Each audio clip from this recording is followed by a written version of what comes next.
Bismillahirrahmanirrahim. Assalamualaikum warahmatullahi wabarakatuh. Alhamdulillah wassalatu wassalamu ala Rasulillah wa ala alihi wa sahbihi wa mawalah. La haula wa la quwwata illa billah. Rabbi shrah li sadri wa yassir li amri wahlul 'uqdatam min lisani yafqahu qawli. Amma ba'du, puji dan syukur senantiasa marilah kita panjatkan kepada Allah Subhanahu wa taala atas segala nikmat, curahan nikmat dan karunia-Nya. Alhamdulillah pada pagi hari ini kembali kita dapat bermajelis ilmu untuk melanjutkan kajian adab orang alim atau adab guru, ya, orang berilmu kepada dirinya sendiri, yang pada pembahasan sebelumnya sudah sampai pada poin kedua. Yang pertama poin muraqabah, yang kedua menjaga ilmu, ya, maksudnya menjaga ilmu, hikmah, yang ketiga zuhud, ya. Poin yang kedua selesai apa belum? Masih ada sedikit, ya. Di antara yang termasuk tindakan merendahkan ilmu, ya, sampai di situ. Salawat dan salam senantiasa tercurahkan kepada uswah hasanah kita Nabi Muhammad sallallahu alaihi wasallam, pada keluarga beliau, para sahabat, tabi'in dan kita semua umatnya yang istiqomah mengikuti jalan beliau ila yaumil qiyamah. Hadirin rahimakumullah, poin yang ketiga zuhud, ya. Seorang yang berilmu harus beradab kepada dirinya sendiri, ya. Ini harus nanti belajar terus sampai menjadi orang alim, para santri, orang yang punya ilmu pengetahuan yang luas mendalam, maka dia harus zuhud. Apa artinya zuhud? Hendaknya seorang alim menghiasi diri dengan akhlak zuhud terhadap dunia, lebih mengutamakan, lebih mendahulukan akhirat daripada dunia. Apalagi kalau terjadi ini, harus milih, ya, milih bagaimana orang yang zuhud lebih memikirkan, ya, keberuntungan atau kesuksesan akhiratnya daripada dunianya. Bahkan dunianya menjadi sarana dan mungkin saja dikorbankan untuk bisa meraih keutamaan fadilah akhirat. Juga bermakna secukupnya saja, mengambil dari batas minimal dari kebutuhannya, ya. Umpamanya orang bekerja itu sampai asar gitu, kemudian sudah cukup untuk membiayai kehidupannya, sudah sampai di situ saja. Dia tidak terus lanjut lembur sampai akhirnya lelah, sampai sulit membaca Al-Quran, sampai sulit qiyamul lail, tersebab habis waktunya untuk terus bekerja, ya. Enggak begitu. Orang zuhud secukupnya, bahkan minimalnya, minimalnya.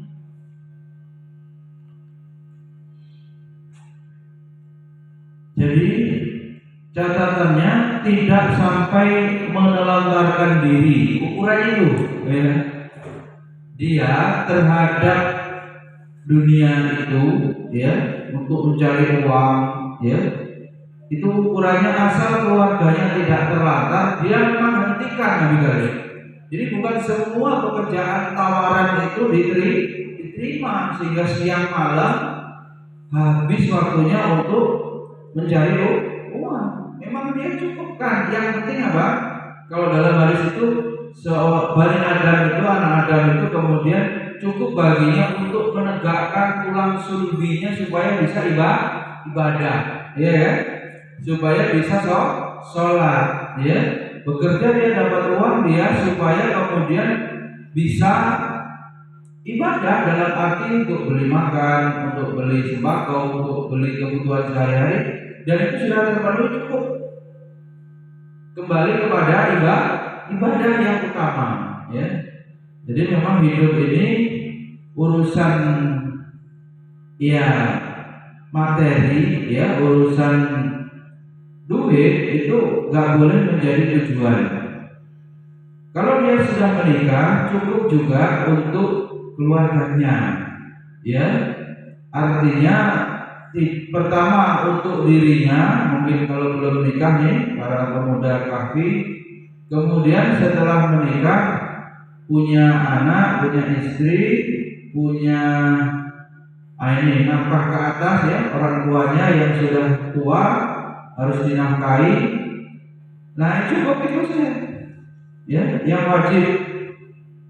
Sebab apa orang yang zuhud ini, orang alim ini zuhud karena mengambil bagian dunia sesuai dengan kebutuhan yang disertai dengan sikap qanaah. Misalnya mencari duit sesuai kebutuhan, ditambah lagi ya anak, ditambahi dengan sifat qanaah. Siapkan, ya, nanti akan ada pertanyaan berarti ya. Orang zuhud mengambil dari bagian rezeki yang Allah telah siapkan disertai dengan qanaah. Orang berilmu itu, ya, enggak kemudian dia mengejar target dunia sampai kemudian ibadahnya terbengkalai, enggak begitu, ya. Paling tidak seorang alim, ini orang alim, ya, akan merasa risih. Coba, risih itu gimana? Enggak nyaman, ya. Kalau dia ada ketergantungan kepada dunia, enggak, ya. Pada saat ini dunia ini dibuat mengecewakan oleh Allah. Kenapa? Maksudnya mengecewakan, mungkin Raihan lagi jualan hujan, itu enggak laku, enggak ada yang beli, istilahnya habis, ya. Atau mungkin buka petani nanam ini gagal panen, gitu. Atau sekolahnya enggak ada muridnya, tutup, gitu kan. Usaha apa lagi? Terjadi musibah, semua yang tidak mengenakan menurut manusia dan Allah tetapkan. Maksudnya apa?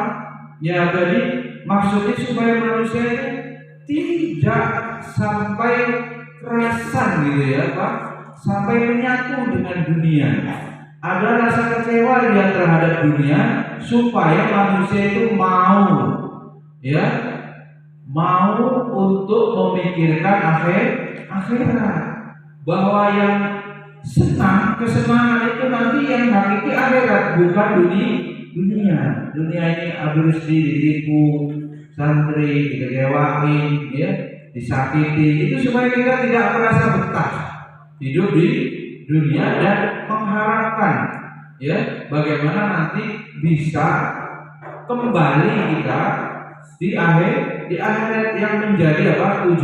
Tujuan kampung kita itu di sana. Mulang tiurnya ke akhirat terus, enggak ke kanan, ke akhirat. Di sanalah kemudian kita akan hidup kekal abadi. Di situ, ya, enggak terlalu terasa. Memang tabiat dunia seperti itu, ya, fana. Maka orang alim nyari dunia sedapatnya disertai rasa qanaah itu cukup, merasa puas dengan apa yang Allah berikan.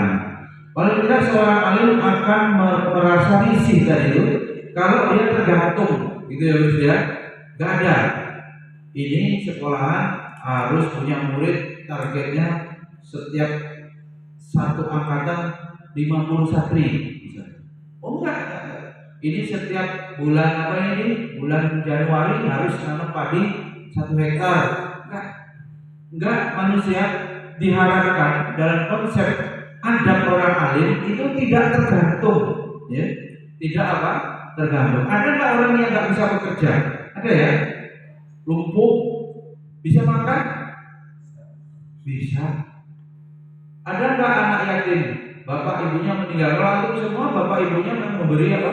Nafkah ya. Ada nggak yang meninggal? Ada. Bisa makan ya? Bisa. Iya kan? Ada nggak orang yang terkurung dalam penjara aja? Makan atau tidak? Makan. Tuh gimana coba? Jelas ya bahwa Allah Subhanahu Wa Taala menjamin rezekinya. Oleh karena itu pikirkan yang diperintahkan, ya, tidak kemudian merisaukan yang sudah dijamin, ya. Adapun kurang-kurangnya ada punya hutang ya, rezeki saya punya hutang, rezeki itu juga bagian daripada Allah memberikan kesempatan kepada rezeki untuk beramal soleh. Malah sebenarnya bisa ambil hikmahnya dengan jalan bermuamalah, ta'awun 'alal birri wat taqwa, itu kemudian manusia memperoleh pahala. Jadi memang didesain untuk itu, ya. Nah, orang alim itu adalah orang yang paling mengetahui rendahnya nilai dunia. Semakin antum ini disebut orang alim, antum harus atau antum telah mengetahui dunia ini sangat rendah nilainya di hadapan Allah. Termasuk kita harus punya cara pandang yang sama. Dunia ini fana. Fana itu apa? Sementara, tidak abadi, tidak bakok. Yang bakok itu akhirat kekal. Ya. Di mana di dunia ini isinya godaan. Orang diagung-agungkan, diambil rezeki kalau tenar 4-5 tahun selesai jabatannya, sudah habis itu apa? Direndahkan, ya.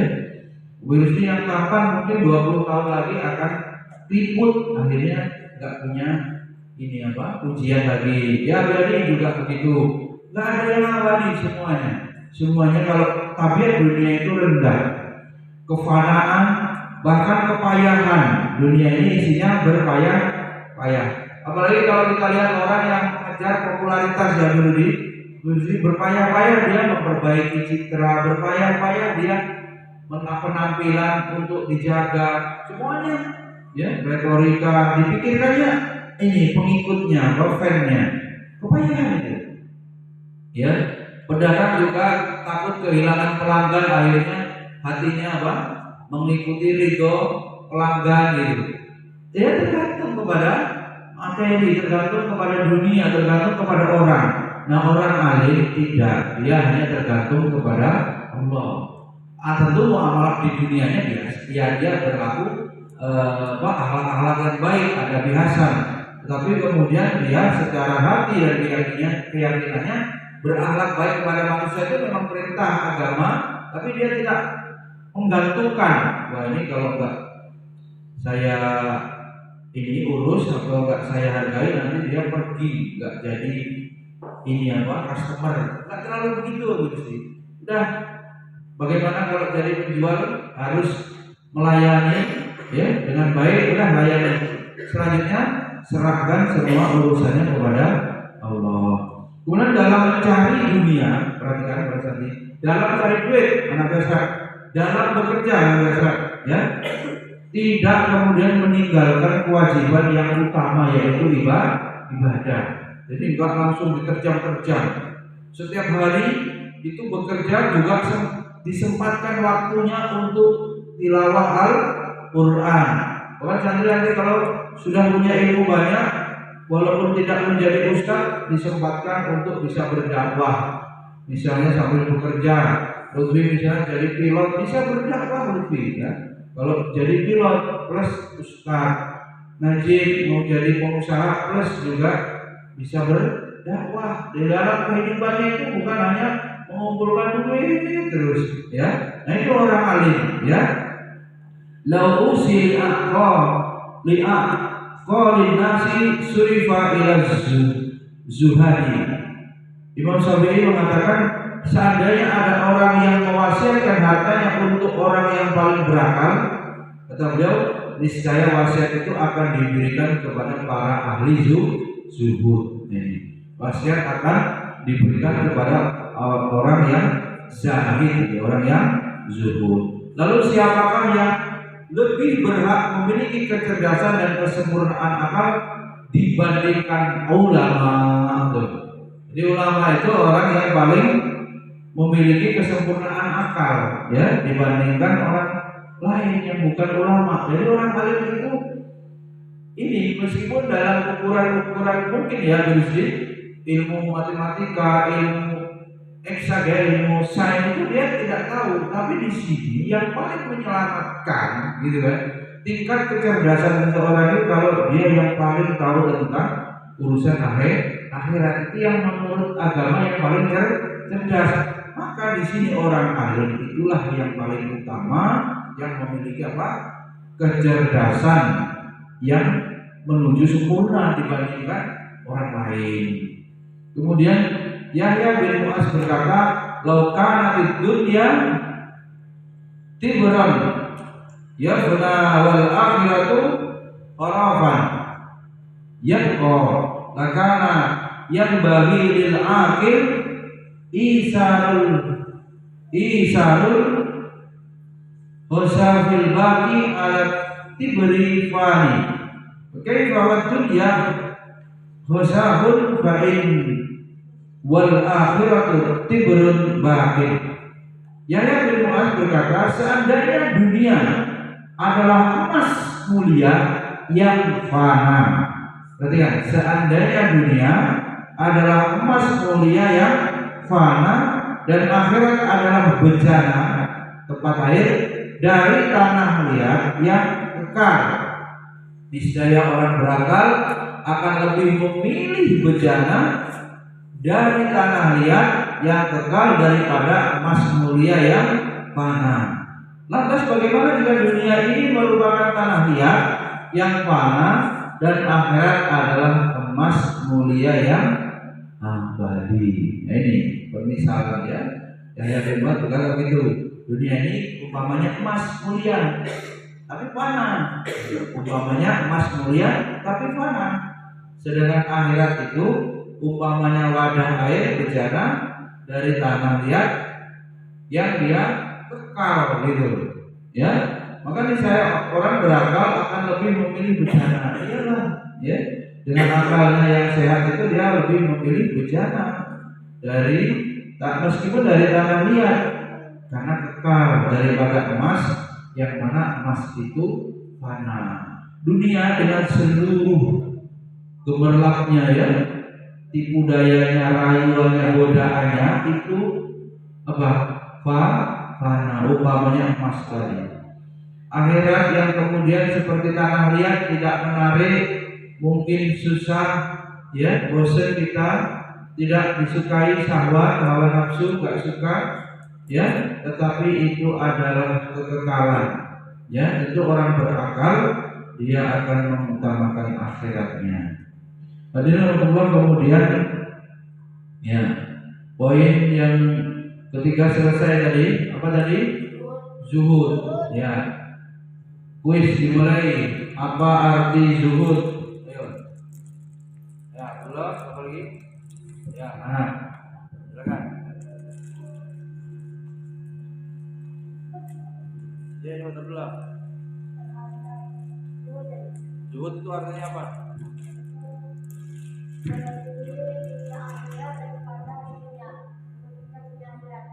Mementingkan, ulangi, mementingkan kok dunia akhirat. Ya, sudah salah, balik, harus cepat ya. Anak apa jawabannya? Sikap zuhud atau apa itu, orang alim harus berzuhud, bagaimana gambarannya?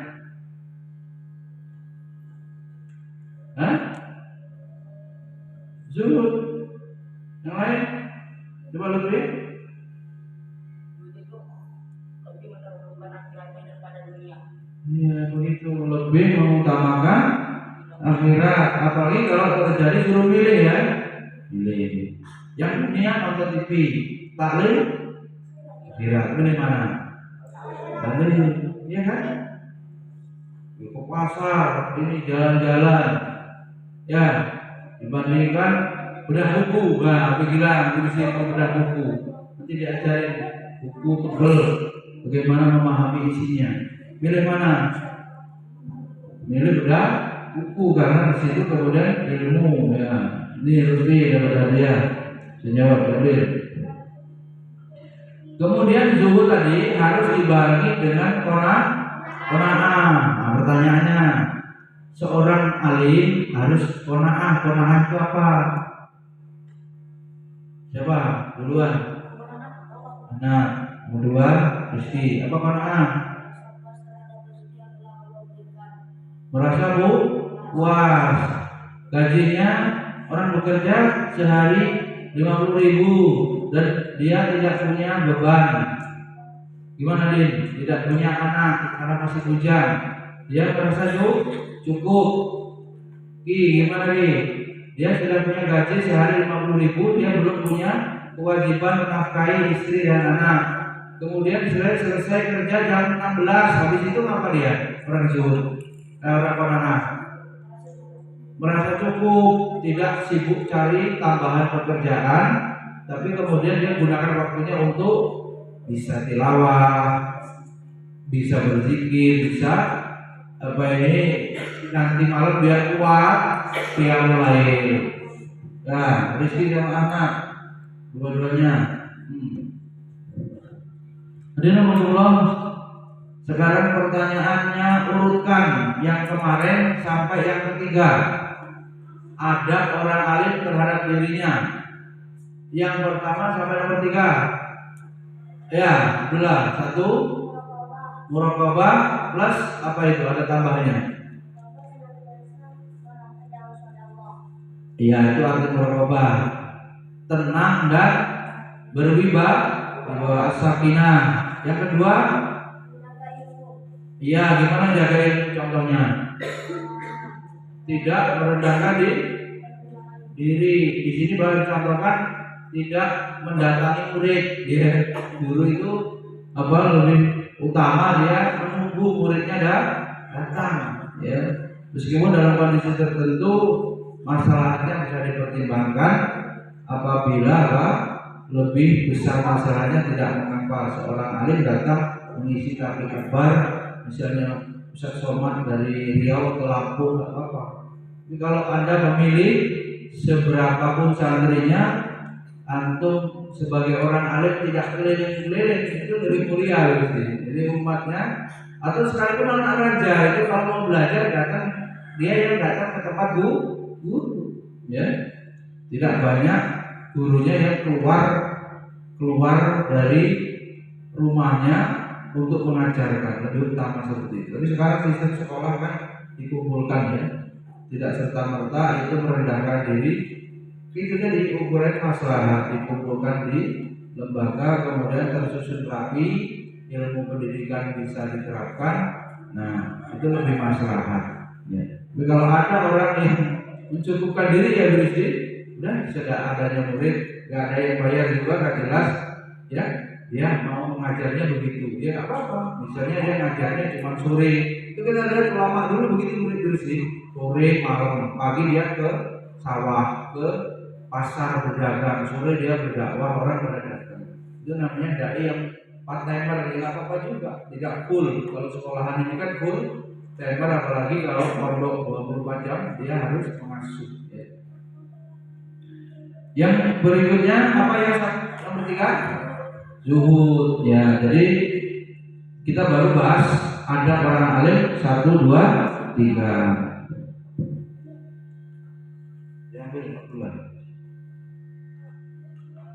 Hadirin Allah, kemudian berikutnya yang keempat sekarang kali ada orang alim kepada dirinya apa?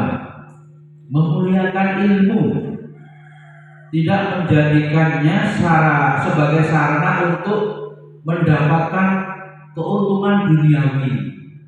Panjang nih yang keempat. Asal yang keempat apa? Orang alim cari ilmu itu bukan untuk untung-untungan dunia. Kuliah S1, kalau SMP ke bawah SMA ke bawah kan belum ya, belum syarat ya.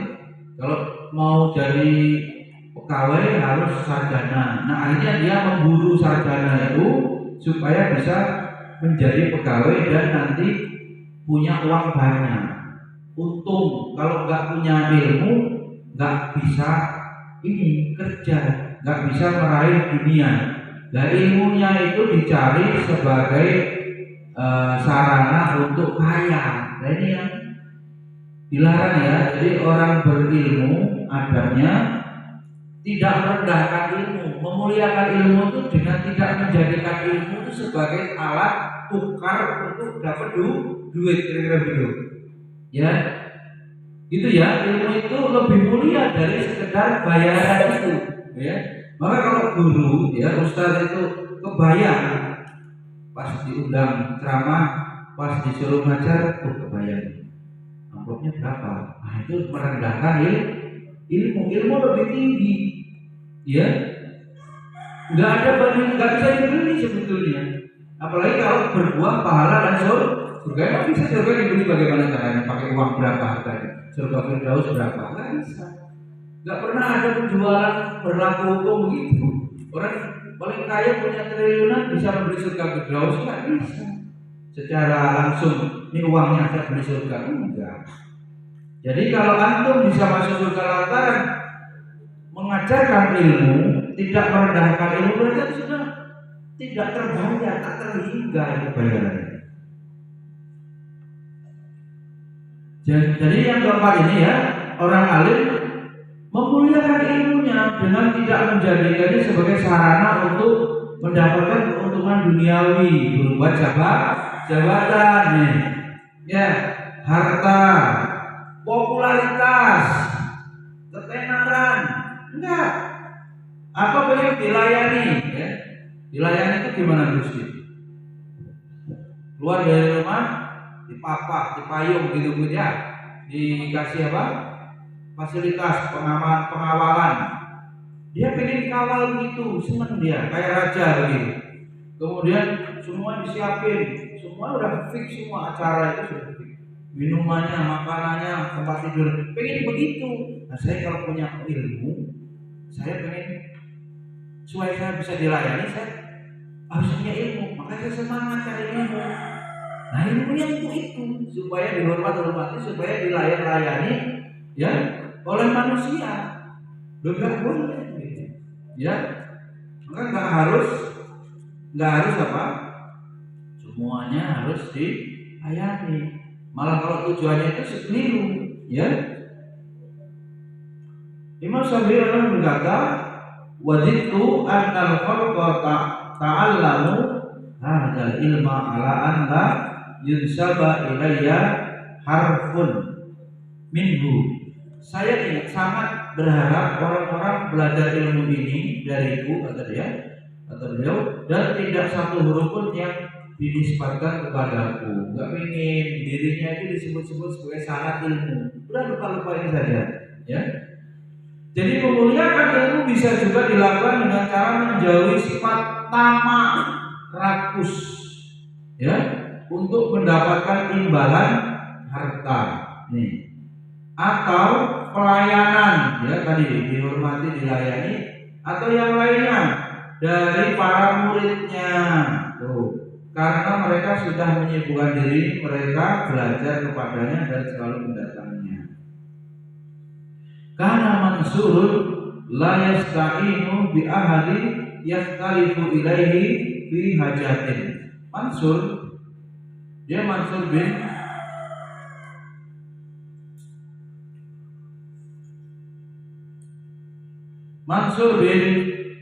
Al-Mu'tamir.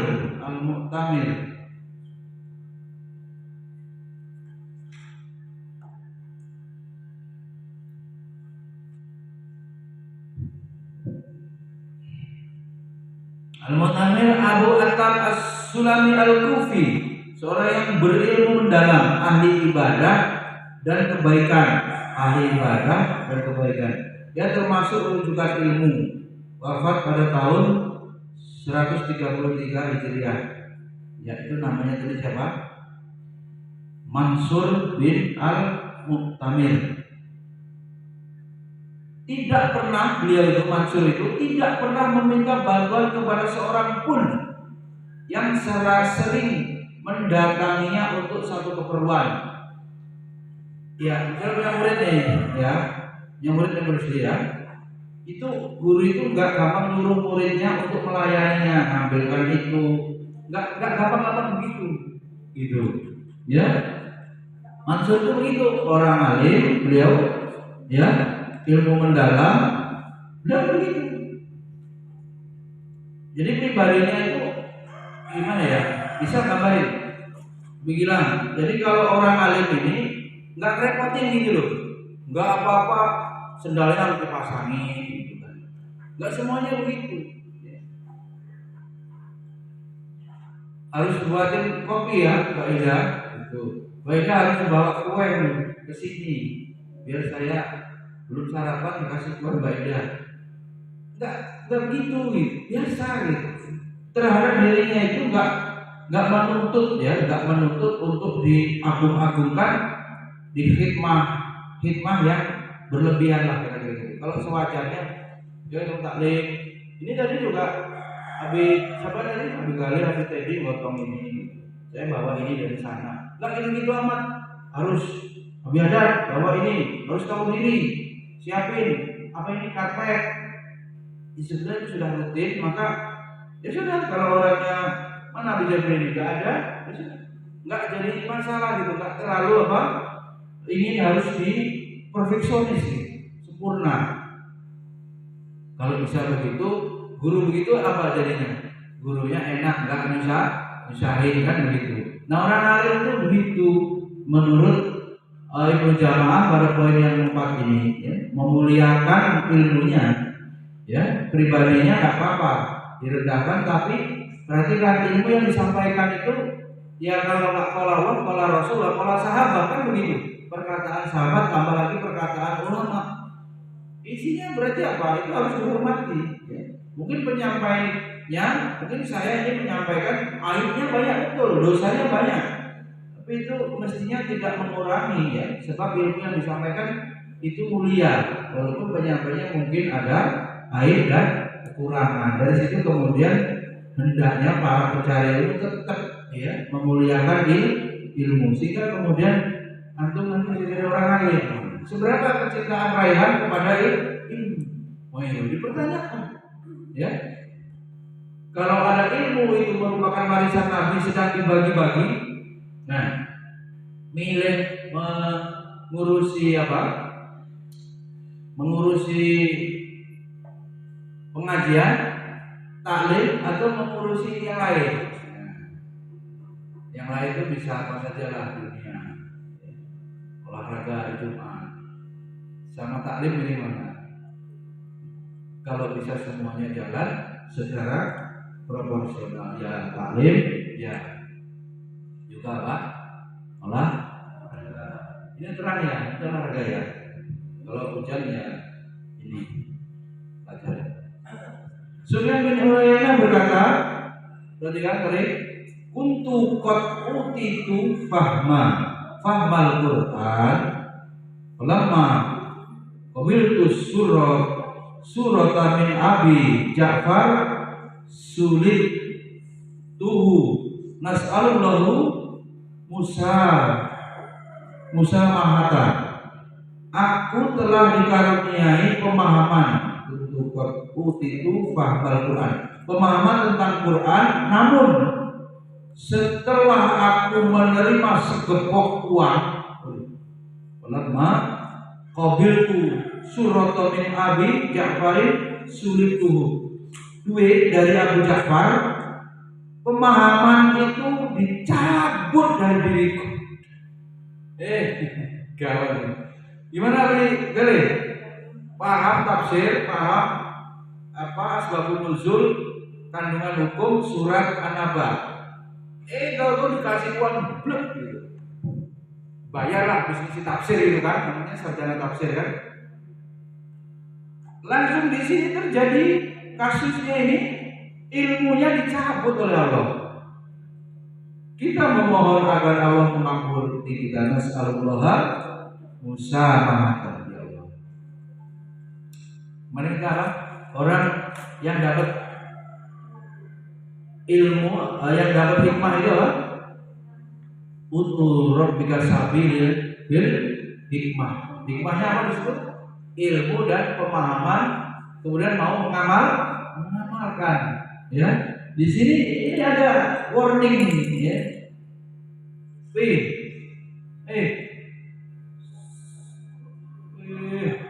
Apa tadi poinnya? Orang alim namanya siapa? Sufyan bin Uyainah. Dia apa? Paham Al-Quran, tapi kemudian habis menjelaskan itu dikasih uang banyak. Habis itu apa? Ilmu pemahamannya tentang Al-Quran itu dicabut oleh Allah. Jadi nggak alim lagi. Waduh, Din, sudah tahu ya hukum-hukum. Ngomong apa gitu sambil menggigit ini madu gimana? Ya benar, nggak jelas. Jelas ya? Bisa apa? Dicabut ilmunya, pemahamannya. Sebab apa? Sangat mudah bagi Allah kan? Satu syarat lupa diaktifkan istilahnya. Selesai kita lupa ilmu-ilmu yang telah kita kuasai. Lalu apa lagi yang dibanggakan? Tidak ada. Orang alim ilmunya hilang, selesai. Ya, itu andalanya ternyata Allah cabut. Maka ya Allah, kita itu lemah sekali di hadapan Allah itu. Nggak boleh ya merasa apa? Hebat. Tadi nomor itu yang ke berapa? 4 ya.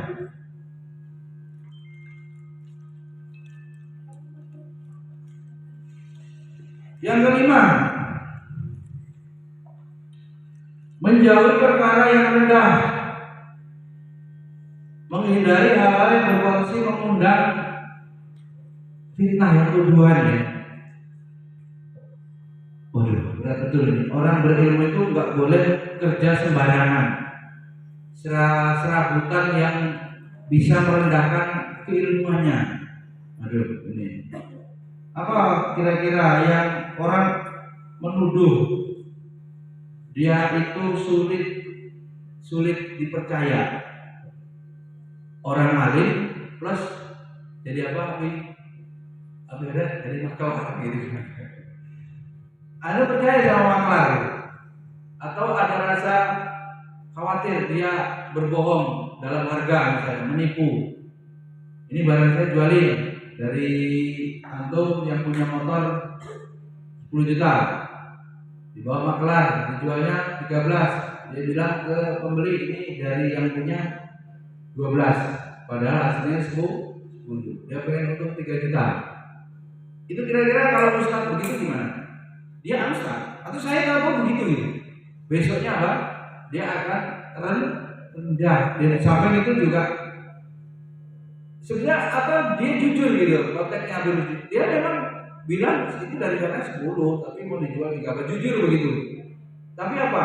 Ada nggak kemungkinan pembelinya itu, calon pembelinya apa iya? Ya kan? Betul dia jujur. Tertuduh apa ini meragukan, diragu-ragukan. Itu terkena apa? Tuduhan. Pekerjaan yang mengundang tuduhan itu seorang yang alim hendaknya apa? Menghindari itu. Orang yang alim itu nggak boleh bekerja yang apa? Ada tuduhan, mengandung resiko tuduhan gitu. Ya. Kalau ada pekerjaan rendah begitu nggak boleh, atau pekerjaan makruh gitu, secara syariat apa ya? Demikian pula semestinya seorang guru juga menjauhi hal-hal yang rentan menimbulkan tuduhan negatif, sekalipun kecil kemungkinannya. Apalah yang kemudian orang masyarakat secara adat itu, oh itu mah tukang gitu, tukang apa? Tukang bohong-bohong itu, ya hati sama dia, tak boleh gitu. Jelas Pan, orang berilmu apa? Tidak boleh merendahkan diri lebih. Jadi apa merendahkan diri? Kerja ini calo ini ya. Agen ya, agen itu di mana agen apa ini? Ada calo kan? Nah, mau masa pagi nyalo, sore ngisi pengajian ini itu misalnya. Seperti itu. Yang perempuan pekerjaan apa Mbak? Kerjaan apa Mbak Ana? Yang masyarakat kurang menghormati, dicurigai. Tukang apa ya? Yang dianggap tidak baik. Selain seorang alim tidak melakukan pekerjaan yang dapat mengurangi kewibawaan orang alim, tidak melakukan atau memilih pekerjaan yang mengurangi kewibawaannya atau sesuatu yang secara lahir tidak disukai orang. Sekalipun sebenarnya secara hukum pekerjaan itu tidak haram. Orang banyak suka itu jangan, walaupun tidak haram. Karena yang demikian itu akan menyebabkan dirinya bisa menjadi sarana tudingan tadi, tudingan negatif. Harga dirinya menjadi rendah tercemar, serta menyebabkan orang lain terperosok ke dalam dosa buruk sangka yang tidak terpuji dan menuduh yang bukan. Ya, itu contohnya yang pekerjaan berhubungan dengan awal itu pekerjaan apa yang kurang disukai orang, yang menurunkan kewibawaan orang lain.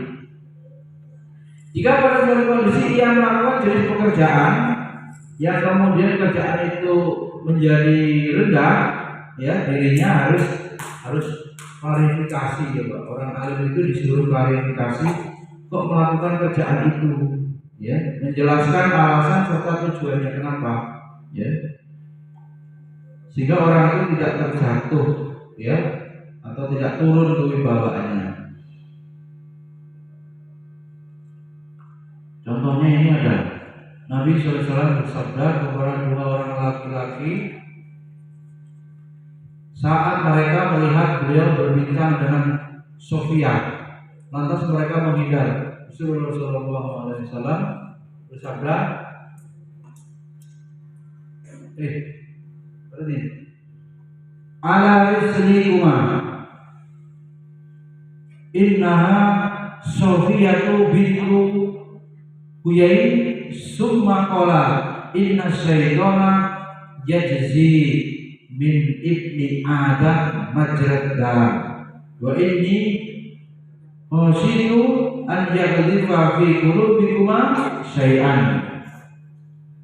warubiya fatahaka. Berhenti kalian berdua. Wanita ini adalah Sofia kata Nabi. Kemudian beliau bersabda, sesungguhnya setan berjalan yajri inna syaitana yajri min ibni adam majrad dam. Dan saudara, ini perukian ini ada hubungannya. Siapa yang mau mana Bima nih? Hilang.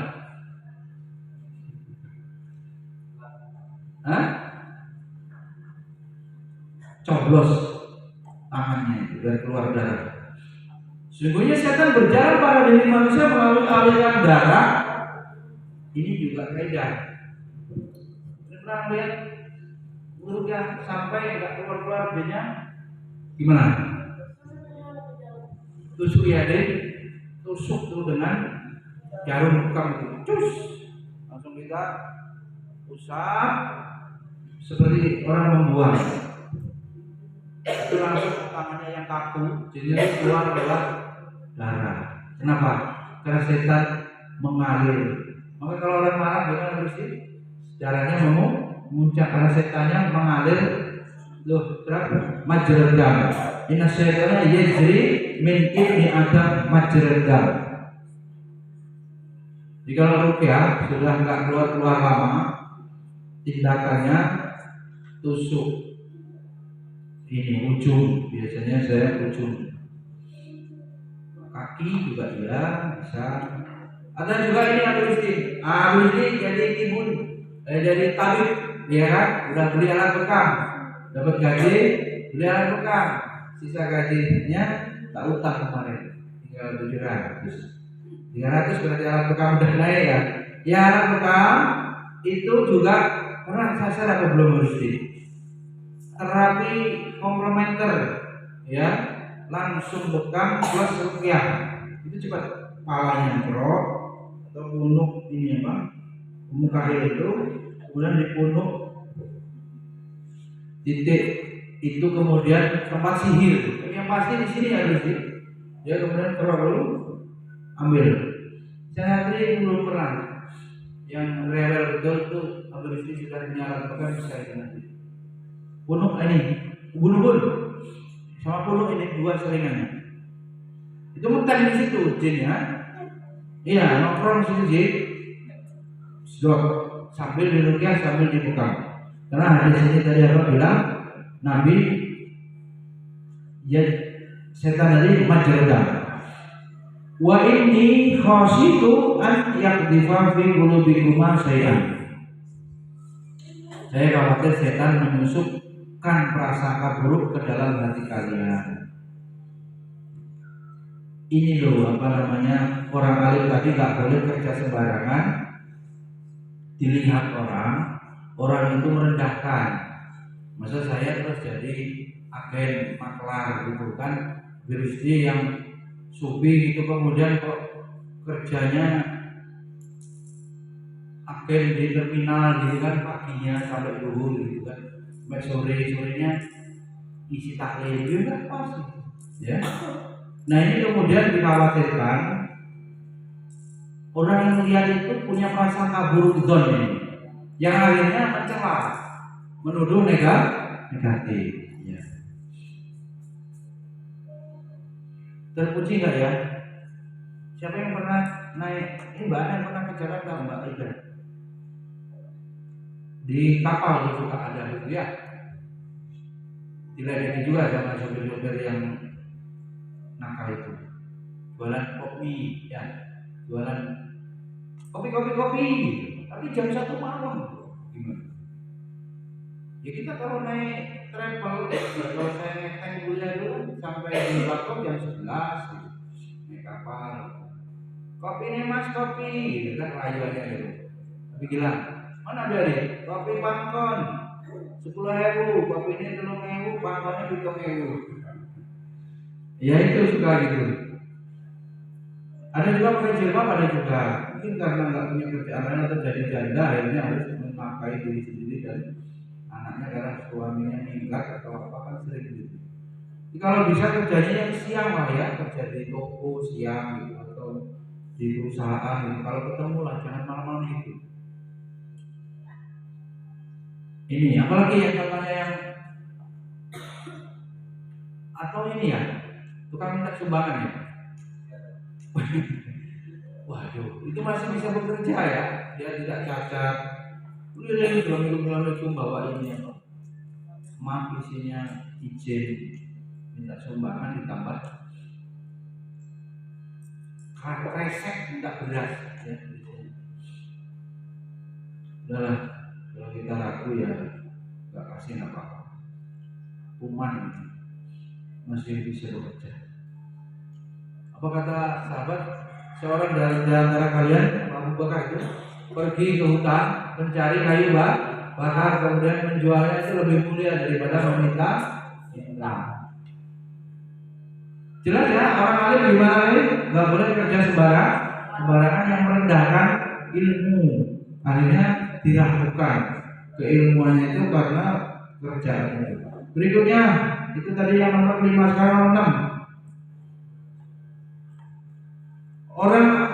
Ada orang alim kepada dirinya adalah menjaga syiar Islam dan menampakkan sunnah. Menjaga syiar Islam dan menampakkan sunnah.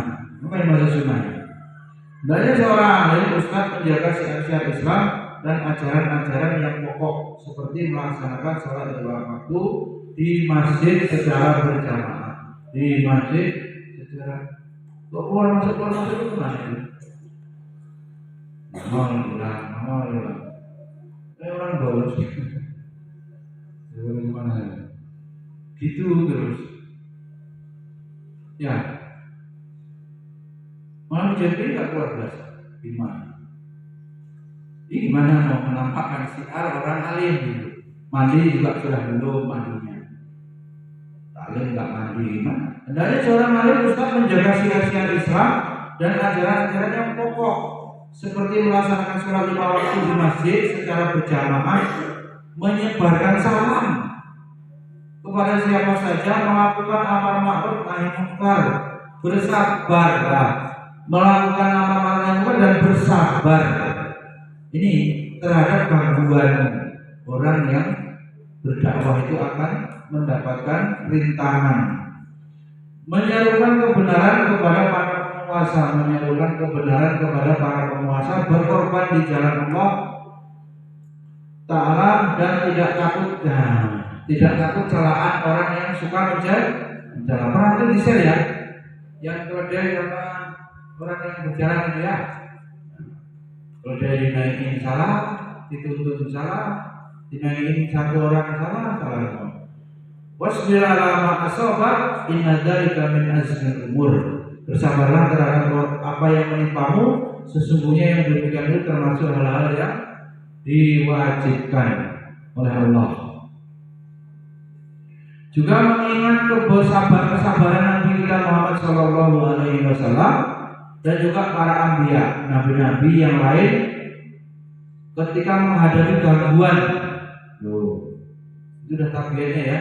Berdakwah pasti menghadapi gangguan. Itu udah pakai apa saja lah. Ya, mau dakwah apa saja, apalagi kalau sampai berhubungan dengan tauhid, memberantas kemusyrikan itu paling berat ya konsekuensinya di masyarakat ya. Dan juga konsekuensi yang harus mereka pikul di jalan Allah hingga akhirnya mereka mendapatkan kesudahan yang baik. Demikian pula seorang alim hendaknya menampakkan sunnah. Apa saja yang sunnah harus di? Sunnah. Masa harus dirinci. Beginilah contoh sunnah. Santri contoh sunnah apa? Contoh sunnah. Sholat sunnah duha.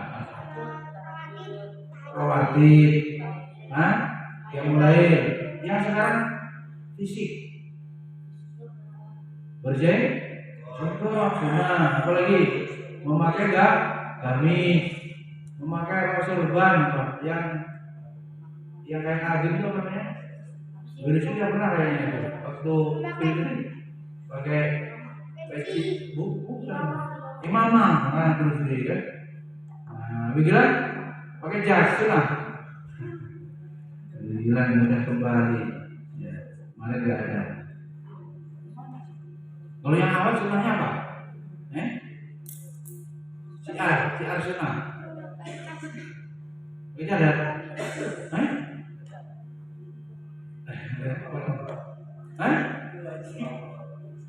Menutup aurat. Itu boleh wajib. Muslimah biasa, harga apa? Muslimah minimalis ya, nggak ada istimewanya. Tapi perhiasan apa? Sunnah ya, perhiasan apa? Mas.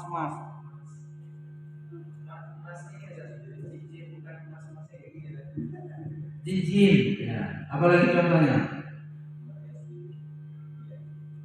Berhias itu siapa? Yang bilang berhias apa contohnya?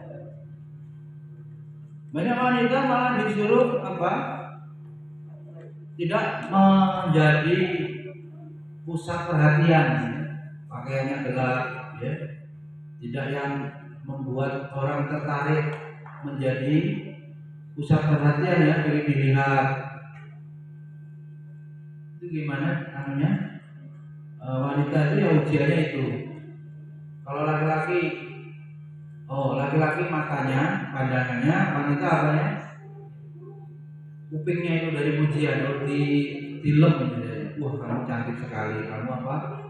Hari ini beda. Pujian-pujian begitu senang wanita itu. Mekerok hidungnya, kan istilah itu. Laki-laki matanya senang memandang. Dan hanya selamat. Sehingga orang alim tidak merasa puas hanya dengan melakukan amalan baik yang lahir maupun yang batin gitu, yang bersifat mubah semata. Orang alim itu getol gitu, enggak getol itu semangat ya bersih, enggak hanya sekedar apa amalan minimalis gitu, ya amalan pas-pasan, standar aman, enggak. Orang alim di sini apa?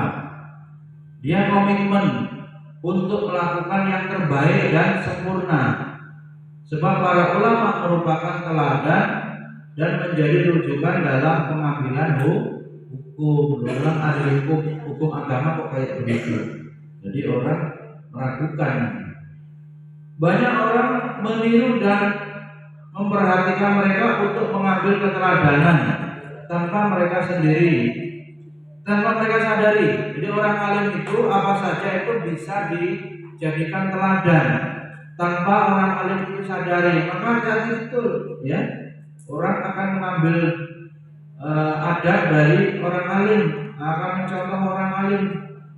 Bahkan mereka akan diikuti oleh orang yang tidak mengenalnya sekalipun nggak kenal itu bisa diikuti oleh apa? Orang.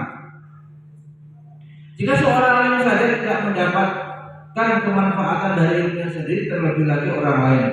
Hal ini sebagaimana perkataan Imam Syafi'i, laisal ilmu ma hubidho, al ilmu ma nafa. Benar.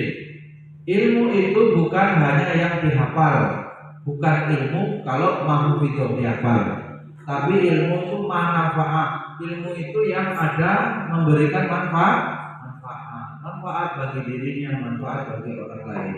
Karena itu kekeliruan ulama akan berakibat fatal. Orang biasa salah nggak diikuti karena dia orang biasa, orang awam. Tapi ulama salah fatal karena akan diikuti oleh umat, menimbulkan berbagai kerusakan karena masyarakat menjadikan mereka sebagai panutan.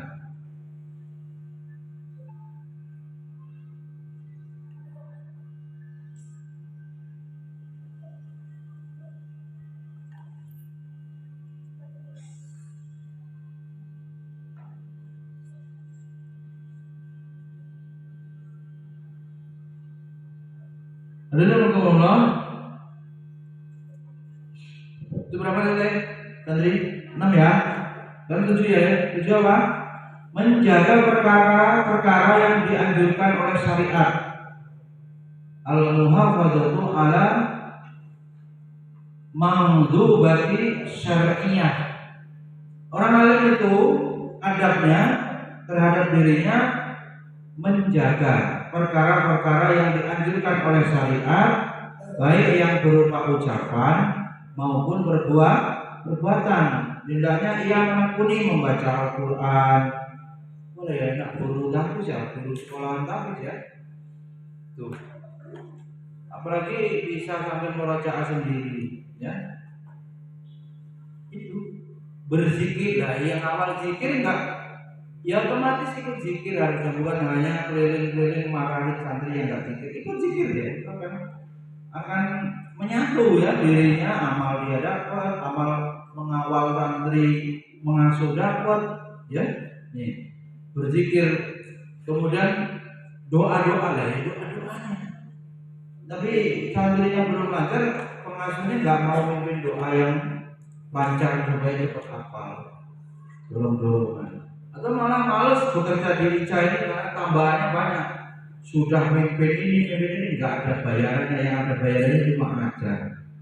Apa tegel lah orang mimpin zikir kayak begitu harus dibayar. Tapi kalau dibuat gaji bulanan ya bisa juga ya, apa saja yang ditugaskan untuk kelancaran proses takdir, ya pendidikan di sekolah itu ya bisa. Boleh, artinya boleh karena bagian dari kurikulum ya. Tapi mbok yao gitu. Kalau ngawasi itu sudah otomatis. Kalau nggak mau ngawasi ya nggak bisa gitu ya. Guru pagi ya ngawasi pagi, guru siang ngawasi siang, guru isi taklim malam ngawasi sore murojaah gitu. Ya kalau nggak begitu nggak bisa, santrinya akan banyak masalah. Orang alim harus biasa zikir-zikir yang disarankan untuk dibaca, zikir pagi, zikir petang, juga ibadah-ibadah sunnah lainnya seperti sholat, saum, haji, ya. Itu kalau memungkinkan, ya, haji yang sulit ya, itu lebih utama dia programkan itu. Kalau belum, serta bersolawat, Allahumma sholli ala Sayyidina Muhammad. Sholli ala Nabi ini bersolawat ini menjadi apa?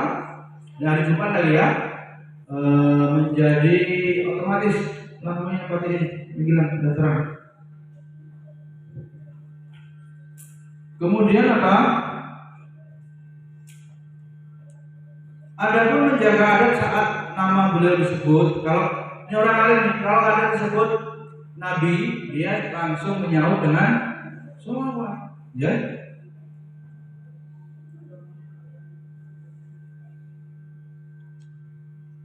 Apa saja yang dianjurkan sunnah-sunnah dia kemudian ambil bagian untuk mengamalkan, ya, menyaut, ya, merespon dengan cepat sunnah-sunnah itu. Kemudian apabila menyebut Nabi, salat raut muka Imam Malik, ya, Imam Malik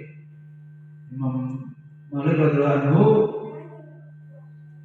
berubah ucap, ini ada contohnya, dan tertunduk apabila nama Nabi SAW disebut, di sisinya raut wajah Ja'far bin Muhammad ucap. Apabila menyebut nama Nabi SAW, lidah Ibnu Qasim sampai terasa karena ta'zim. Karena apa? Menghormati, mengagungkan beliau Rasulullah Shallallahu Alaihi Wasallam. Jadi disebut nama Nabi SAW aja enggak mesti gimana?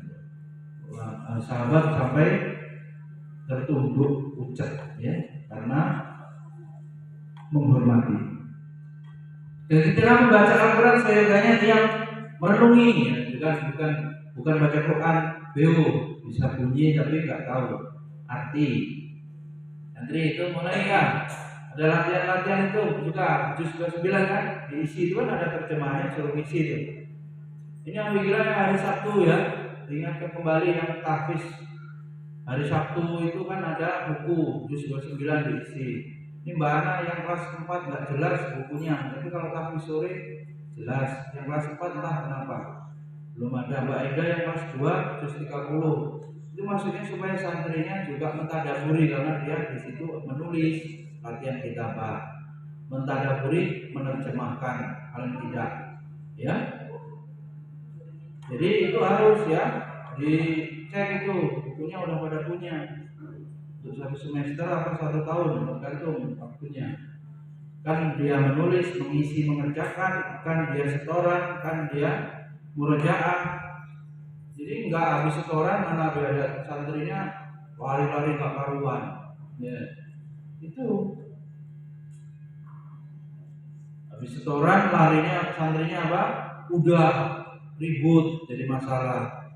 Mereka punya buku biadat yang kelas 9, ya, untuk dikerjakan. Di sini upaya untuk mentadaburi, ya.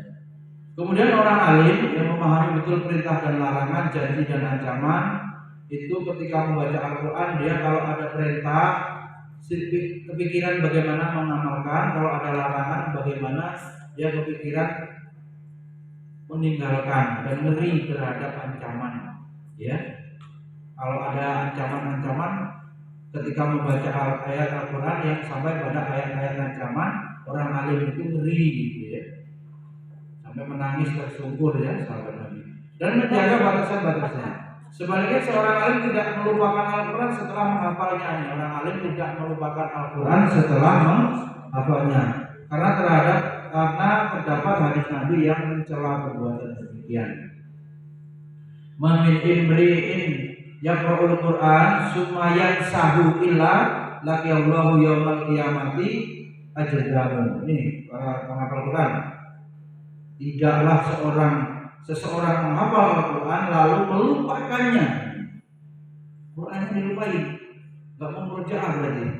Kecuali pada hari kiamat dia akan dihadapkan kepada Allah dalam keadaan menderita penyakit kusta. Penyakit kusta, merotoli itu. Kusta itu bisa membusuk sampai lepas, ya. Tangannya, kaki jari-jarinya bisa lepas penyakit kusta. Apa tadi Bini? Orang hafal Quran, habis itu nggak mau murojaah, lupa, sengaja gitu, males, lupa, sama aja melupakan, hilang hafalannya. Nanti dia hari apa? Ya, dihadapkan kepada Allah, dia ngadep, dipanggil Allah, ngadep Allah, terus punya penyakit kusta, penyakit kusta. Lagi wa uridat alayya junubu ummati falam aradan ban a'zama min suratin minal Qur'an au ayati utiha rajulun suma nasiyaha. Dosa-dosa umatku ditampakkan, dosa-dosa umatku ditampakkan.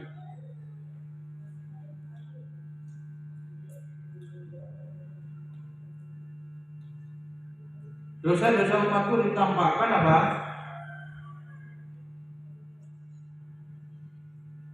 Kepadaku. Saya tidak melihat dosa yang lebih besar. Nabi itu ditunjukkan oleh Allah dosa-dosa umatnya.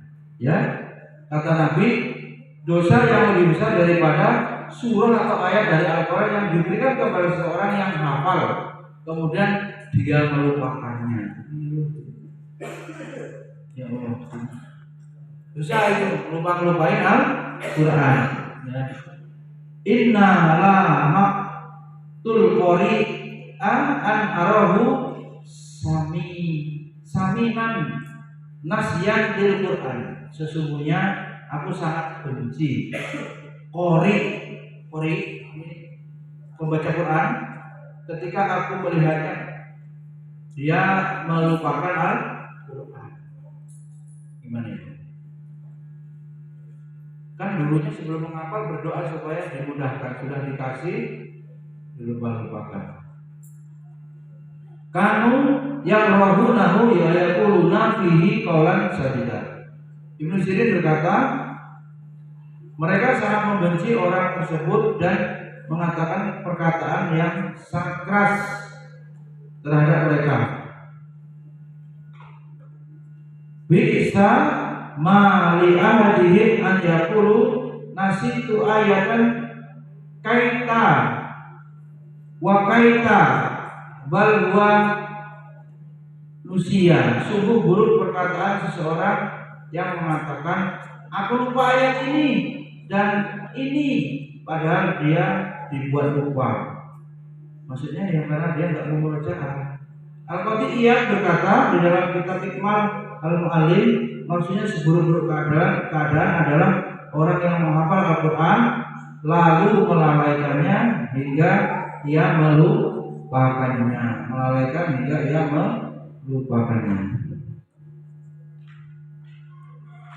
Baik, tadi sudah sampai nomor 7. Yang nomor 4, 5, 6, 7 apa saja? Adabnya apa? Apa sih? Yang nomor 4? Nomor 4 apa?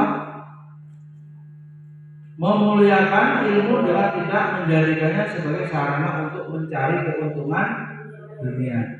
Jadi dia pasti salah orang kuliah supaya dapat kerjaan dengan ilmunya itu kayak orang kulakan gitu ya. Kulakan nanti lulus sarjana jualan ilmu, pasti salah. Terus yang kelima sih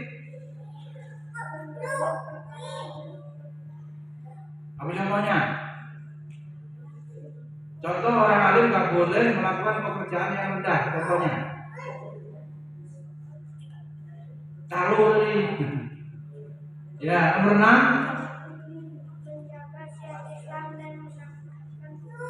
menjaga syiar Islam menampakkan sunnah. Apa contohnya? Syiar Islam Apa contohnya? Apa serap contohnya? Siar.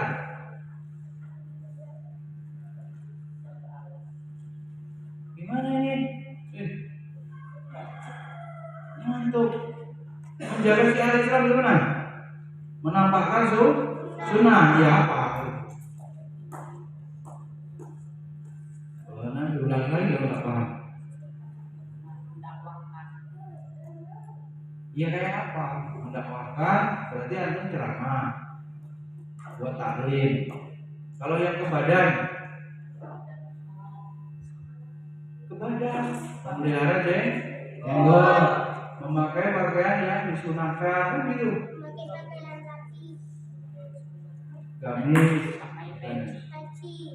peci, imamah tadi. Ya yang menjadi siar. Ya.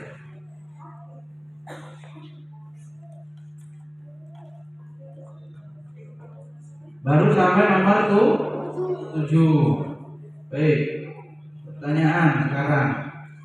7. Dan pertanyaan. Mengapa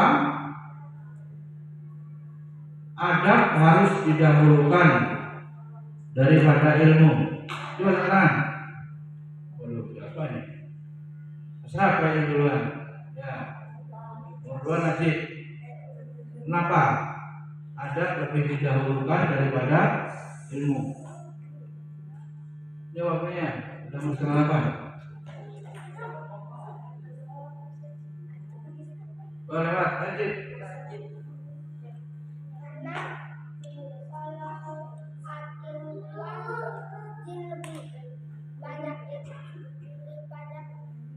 Ini lebih banyak ilmu gimana? Lebih banyak ilmu.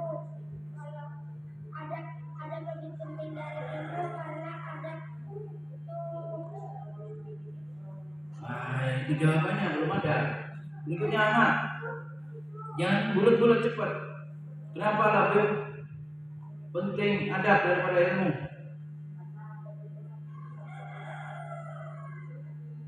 Gimana? Karena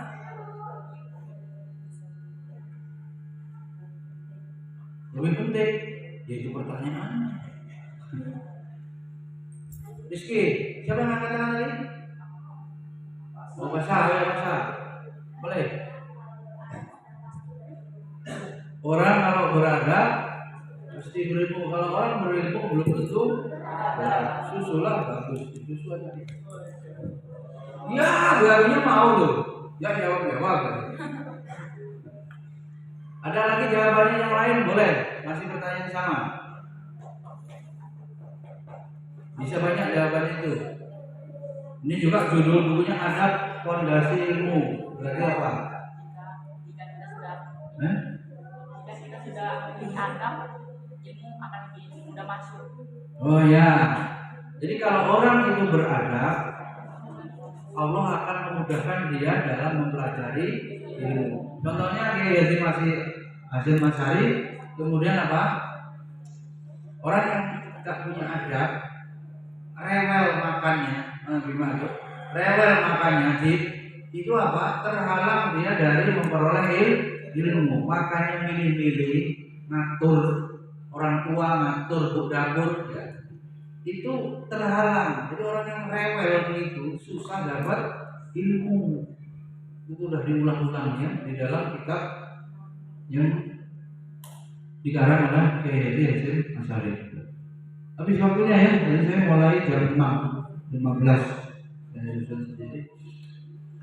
Baik, subhanakallahumma wa bihamdika asyhadu an la ilaha illa anta astaghfiruka wa atubu ilaik. Assalamualaikum warahmatullahi wabarakatuh.